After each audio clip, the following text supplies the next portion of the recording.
How to get $60 Kohls coupon code. Let's get started. Launch your preferred browser. At the top, you will see the search box. Over there, type in Kohls coupon code and search for it. Different website links will appear. Navigate to this one website, coupon follow. After you open it, you're going to find amazing offers and deals in this page. Just scroll and check 25% off, $10 off, 30% off, and many more. Hit towards any of the offer that you want to grab. Just click on the offer. So here is the code, copy it, then click on redeem at Kohls.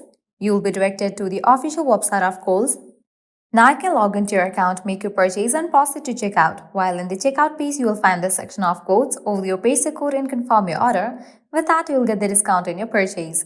Likewise, you can also try out all the offers, as on this page, you're going to find tons of offers and deals. Lastly, make sure to check out this website as well, because these websites will also provide you working coupon code for Kohls.